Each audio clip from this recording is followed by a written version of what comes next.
Are we there? Good morning. Well, good morning, everyone. Here we are. Here's Lavender. She just got out of bed in her little Eva blanket. This is Miss Pam from Ferncroft Wildlife.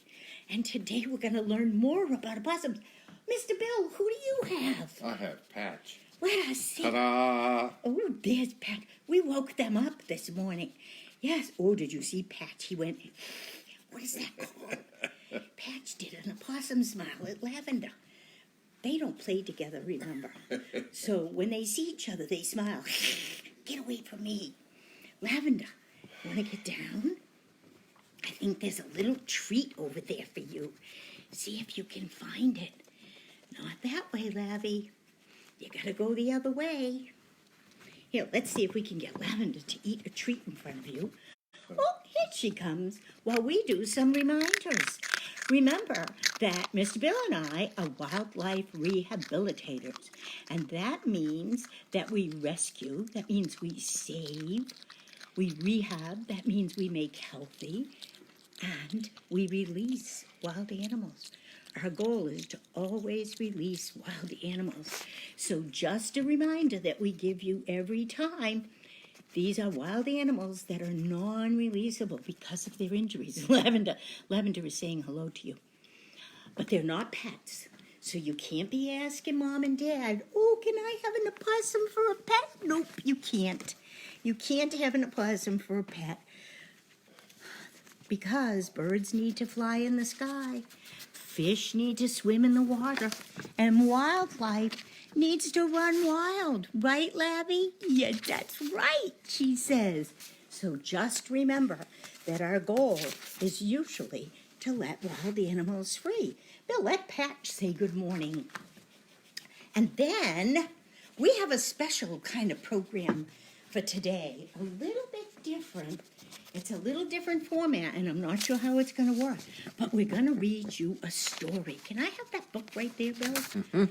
Oh, we're going to read you a story about a little opossum who fell out of her mother's pouch. That is what happened to Lavender. When we first got her, she and her brother fell out of Mama's pouch, and we rescued them. And now we're going to hear about another little opossum that falls out of her mother's pouch. But you know, a lot of you sent me questions. So before we do that, let's ask a few questions. Basil, want to get out of the way so that Labby can get in front? There you go, Labby. And Patch will come every so often and say hello, too. All right, so first of all, I hope everybody out there is feeling fine and that you're doing well. And I see that Ethan is out there, and Anna, and Ellie, and Caden. Are you there? And J.D. Corey. Caden, I know you're there because I see your grandma's there. And what about Lawson and Ilsa? Are you out there? And Rowan and Declan, are you there? And Kara and Maddie, do I see you? Robin Roberts is watching. That's wonderful. And Drew and Hillary and Anna. What about Ella and Fiona? Are you guys out there? And Donna, two Donnas, and Aubrey, and Deb, and Joanne. And what about my grandkids, Isabella and Michael? This is Nana saying good morning to you. Are you there? And Nancy and Alice. And Caden says, I love you, Lavender. Lavender loves you too, Caden. And who else have we got? Stephanie, are you out there, Stephanie? Stephen and Mickey. I don't know if it's Mickey or Mikey. I'm never really sure.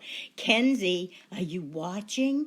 And Gabrielle and Aubrey and Calvin from New York. Are you there? Yes, you're all there.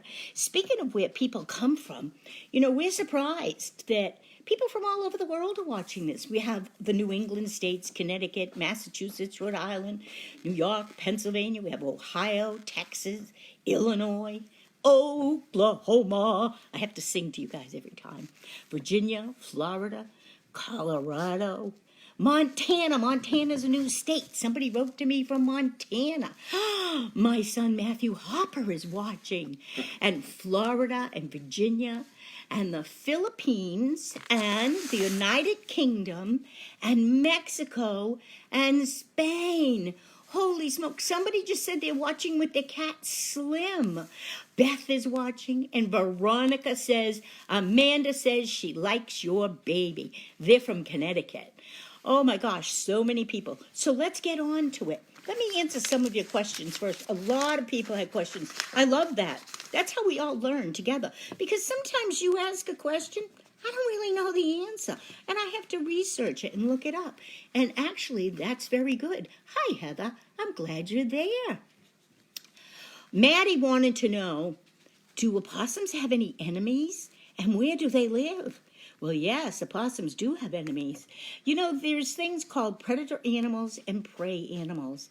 And opossums are prey animals. They're not predators to too many other animals. Lavender's trying to hide in her blankie. Maybe Patch can come in and say hello when she's hiding. Here all the time. Oh, well, he can come close, too. So opossums are prey animals. That means that they're not really predators for too many things. You know, they do eat small reptiles and little small animals. But some of the animals that go after them, that are their enemies, are things like fox, owls, coyote, bobcat. But you want to know the two things that are their biggest enemies? They're human things. One is a car. Most of our calls are because an opossum has been hit by a car. And the other one is dogs, because family dogs aren't always restrained, and they run free, and they get possums. So every year, let's get Lavender a Cheeto, so she'll eat for you. So every year, we get phone calls about always, hit by car. That's how we get an awful lot of our babies. And dog attacks. Dog attacks are hard. So, people say, can we have them in our yard? My first question is always, do you have dogs, and do they run free? And what was the other question? Where do they live? Do they live? Well, they live in a wooded area usually. They're looking for a place where there's trees, where there's a lot of underbrush. It's because they like to go underneath things. Very rarely do they actually sleep up in the trees. And they love hollow logs. They love other animal burrows. They don't dig, so they go and where there's maybe been an abandoned burrow, and that's where they are. They love to be under your porches, under your sheds, in your garage, and chicken coops. I want to just address that for a minute because I keep reading about people who say a possum came in and killed my chicken. I have to tell you, that is a very rare event, if it even happens. Opossums love chicken coops because they're warm, they have nice nests already made, and they have eggs. And opossums will eat the eggs. But not likely are they going to... Oh, hey, Dave from London, nice to see you. Not likely that they're going to kill a chicken. If an opossum is in the chicken coop and there's a dead chicken, I tell you, if the opossum got in there, then another animal could get in there as well. So I'm not saying it would automatically not happen, but not likely to happen. And someone else says, do they live in a group or are they solitary? For the most part, possums are solitary animals. That's why, even we don't have ours too often with each other, just like this, when we're socializing with them.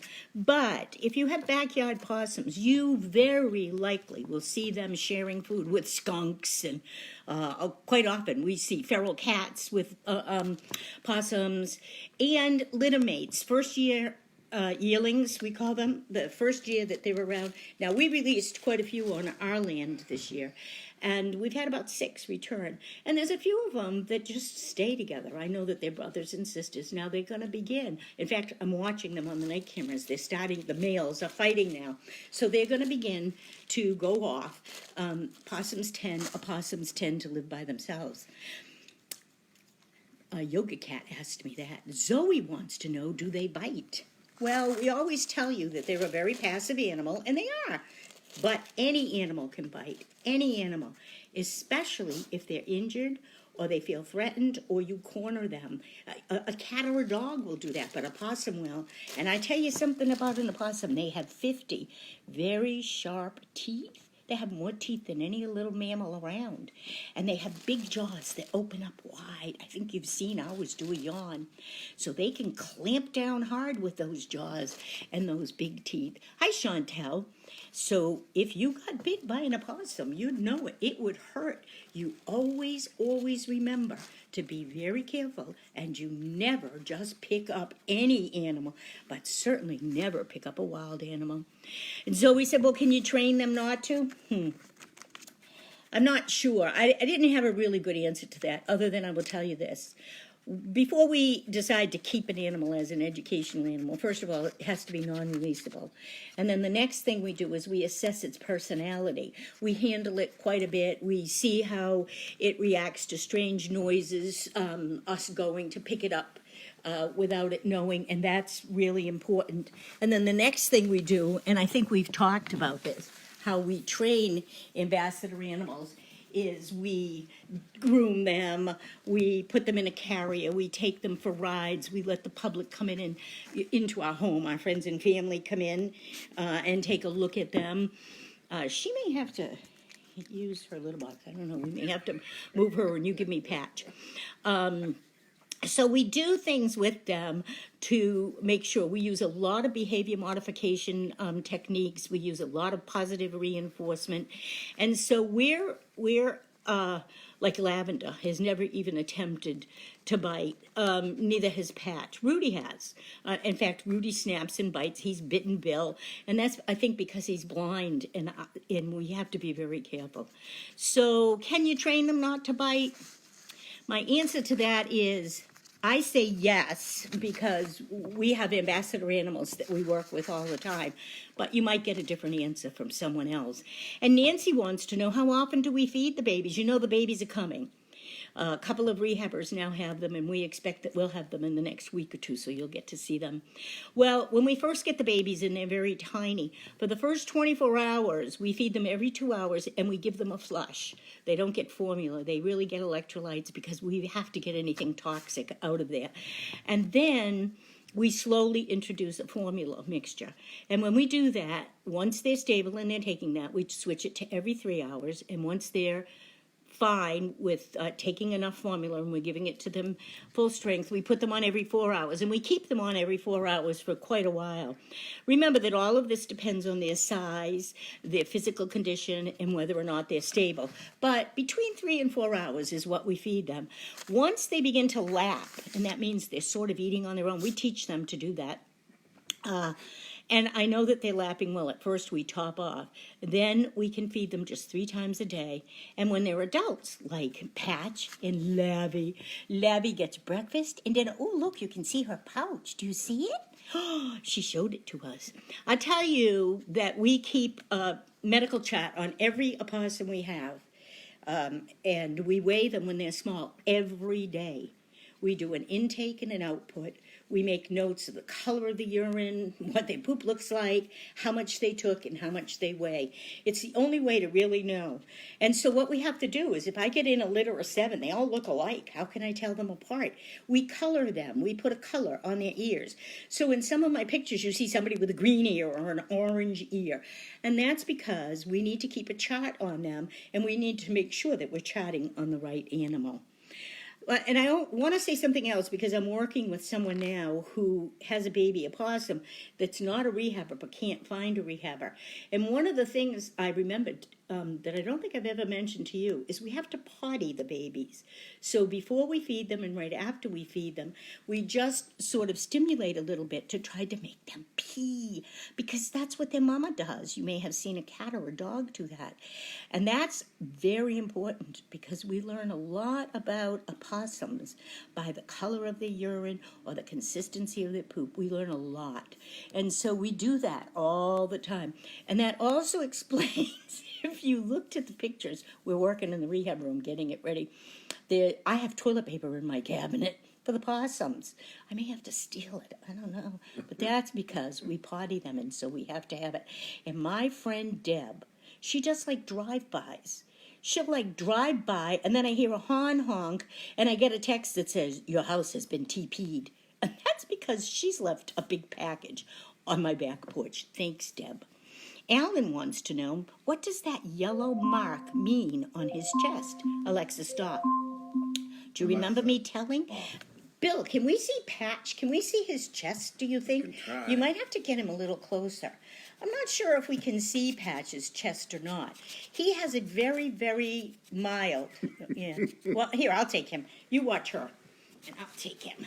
Here, Patch. I got you, baby. I got you. Let's see if we can show them. I don't know. Can you see? He's got no. His patch is his yellow patch is very light, so you can't really see it anymore. But that's his scent gland, and it has a musky odor, and it's to attract the girls. And Gil asked one of the best questions. She said, "I know that possums eat a lot of ticks, but where do they find them? Are they underground? Are they in the earth?" Well, you know, they don't actually hunt ticks. What they do is they see this beautiful long fur. They walk low to the ground through the bushes and in the tall grass, and the ticks jump on them. And they are fastidious groomers. That means they groom themselves all the time. And they eat the ticks as they groom. Oh, did you see that big yawn? And so that's how they eat the ticks, is by grooming themselves. And Cindy says, I've been feeding feral cats in my garage, which I leave open a little bit, and a couple possums got in there, and they made a mess. They pooped, they made a nest in our burlap bags, they ate our apples. What can I do? Well, I have to tell you that if you leave a food source out, you're going to get more than opossums. You're going to get fox and you're going to get raccoons. So I suggest that you not put food out in a place where you don't want other animals. And I know a lot of you feed feral cats, which actually brings me to another question somebody asked. They said, do cats get along with dogs? With opossums. And yes, cats and opossums are oftentimes very good friends. Patch, are you good friends with a cat? If you feed feral cats, it is not unusual for you to see a possum. Or if you have a dog or a cat door, we get calls every year for possums that go in the dog or the cat door. Okay, Patch, I'm going to switch you out. Say, I'm going to go now. And Karen wanted to know, this was a good question, do they hang from their tails? We've talked about this before, right? They do not hang from this tail. Let's see if we can get Patch. Look, he's holding my arm. Can you see? With his tail, he holds on to my arm. He curls his tail. He uses this tail to gather leaves and nesting materials too. You may have seen a video. We have a video up showing Lavender do that. So if an adult hung by this tail, it would cause a lot of problems to their backbone.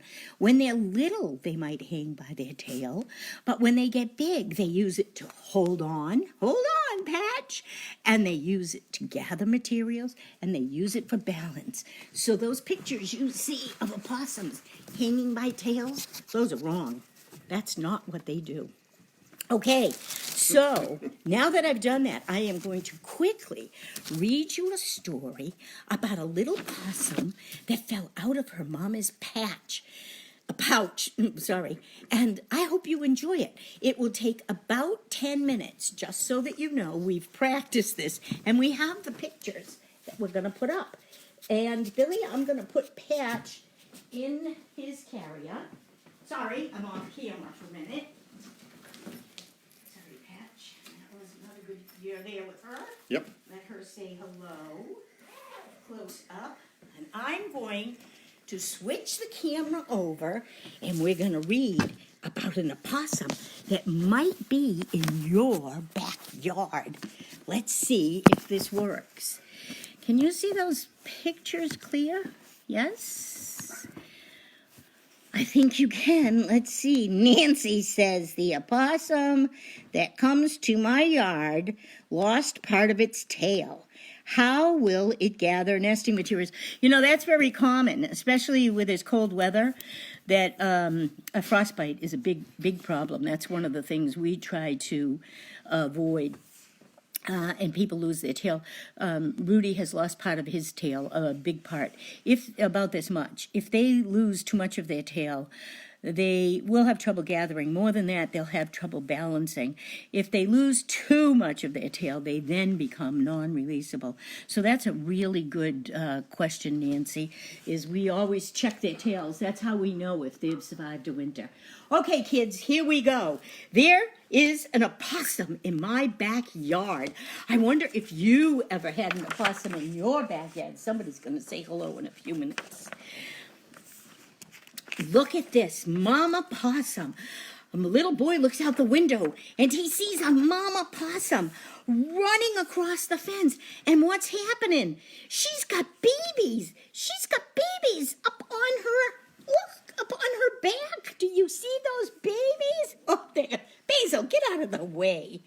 And one of those babies fell off. Oh, no. It fell off right onto the patio. You know what? This little possum, look, she's got a little crimp in her tail. So we're going to be able to follow her and see what happens. And when she fell on the patio, the whole Green family was looking out the window. They were in the kitchen. And Nathan Green yelled to his dad, Dad, look, I think there's a big rat that fell on my porch. And his father said, that's not a rat. And his sister Ashley said, that's a marsupial. Who remembers what a marsupial is? A marsupial is an animal that carries its babies in its pouch. And she knew it. She said, that is an opossum. Well, it looks like a rat to me. But Nathan knew that Ashley was right because Ashley was his older sister. The next morning, when they looked out the window, what did they see? They saw that little possum in the dog's dish. Look, can you see her up there? She's eating the dog's food.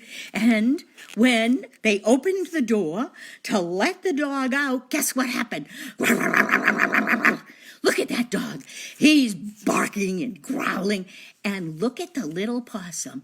Who remembers what that little possum is doing? She's doing the opossum smile. Do you remember how to do that? Can you do an opossum smile? She says, get away from me. And she showed him all those teeth I told you about, all 50 of them. Opossums don't like to fight, and they actually don't even like to growl. But she wanted that dog to go away.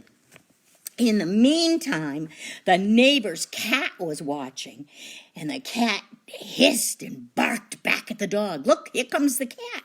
And she said, you get away from that food, Mr. Dog. And the dog yelped, and he ran away. And the cat said, can I share breakfast with you? See, it's a possum and the cat. That's very common that a cat and a possum will share their breakfast together. One night, while that little possum was out for a stroll, she got to meet some of her neighbors. It was a warm night, and there were lots of little animals out. She found a skunk, and she said hello to the skunk, because opossums and skunks also get along fairly well. She found a snake. Now, they don't get along so well. Actually, opossums eat snakes, so... And she found a little snail. Look at that little snail.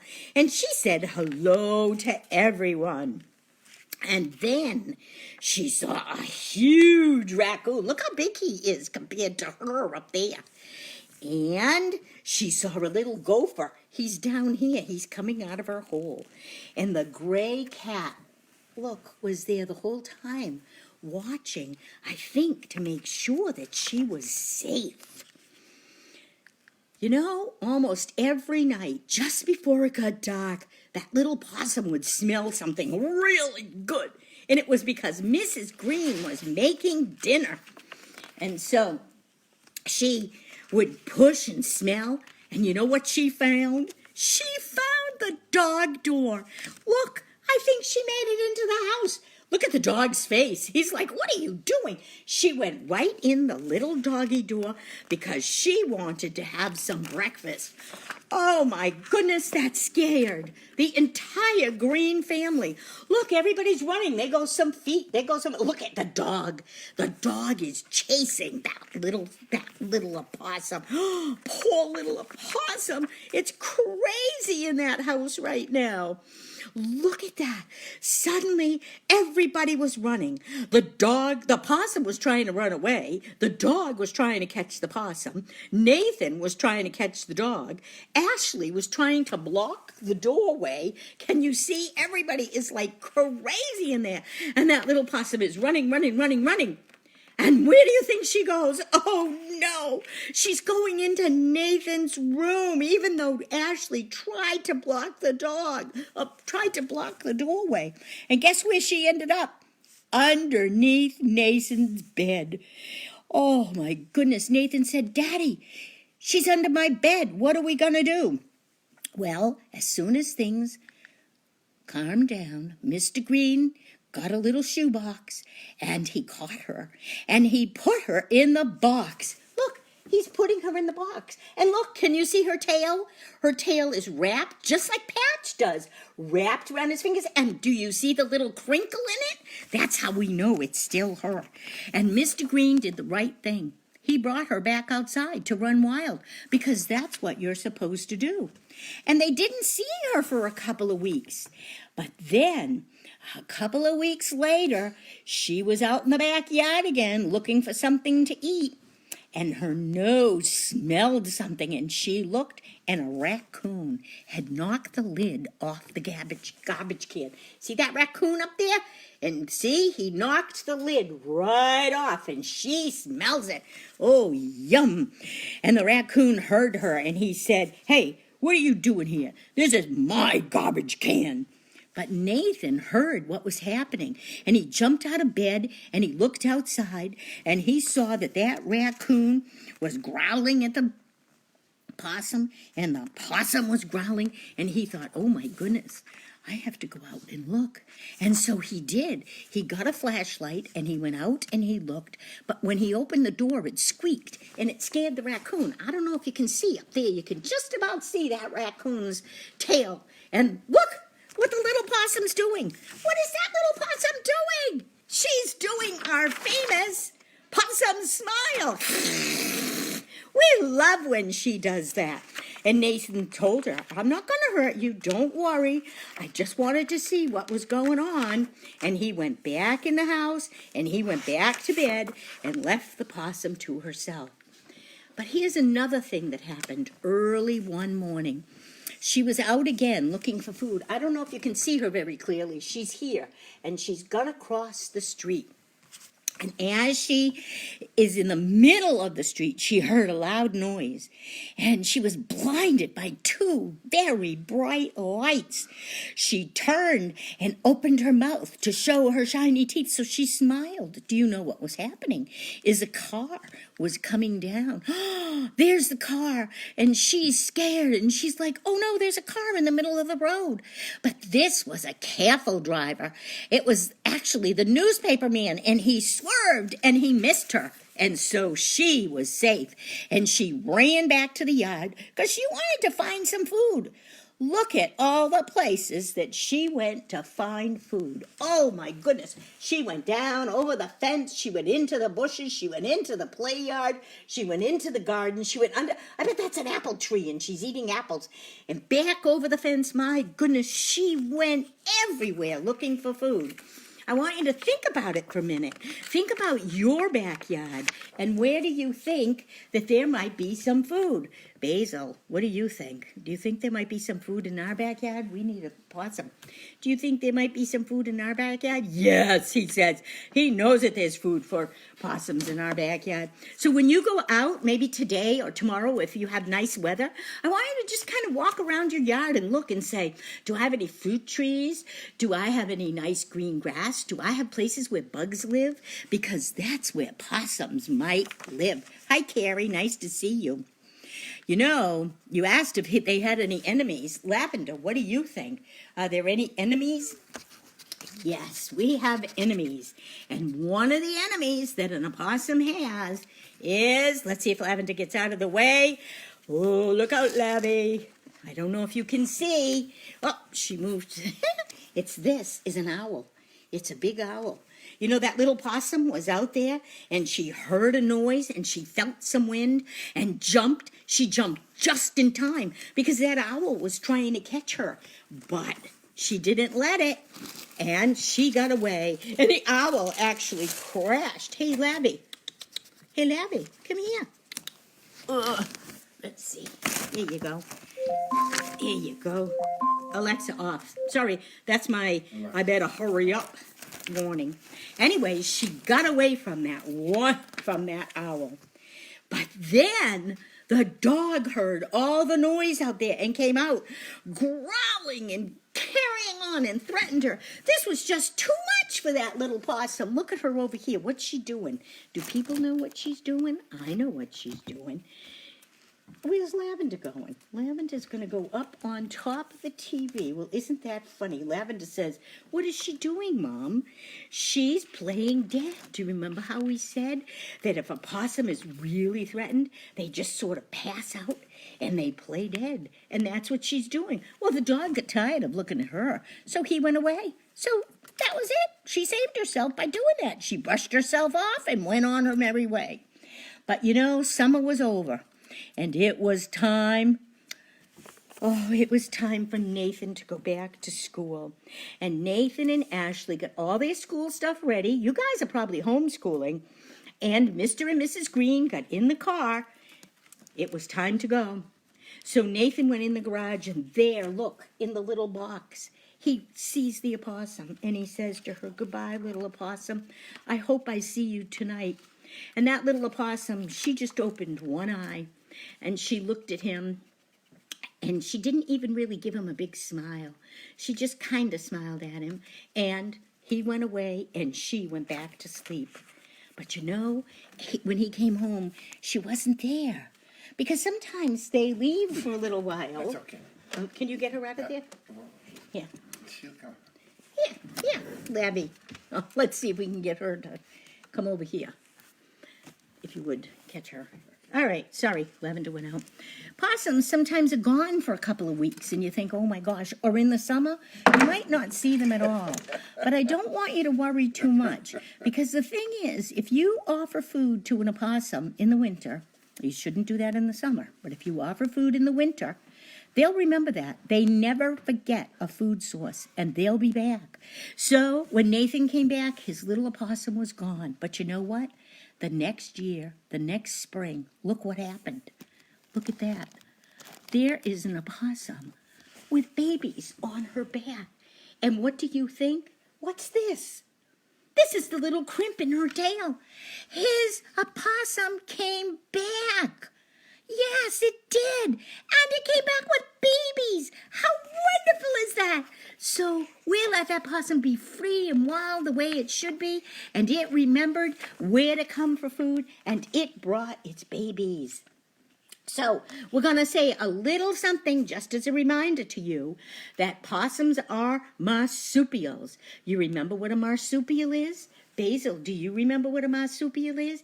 It's a possum, it's an animal that has a pouch, and it keeps its babies in a pouch. And the other thing is, when they're born, they're really tiny, like a little jelly bean. Well, I had jelly beans last week, but Lavender ate them all, so I don't have any model babies for you. And here's a new word for you that I don't think you've heard. A possum has a prehensile tail.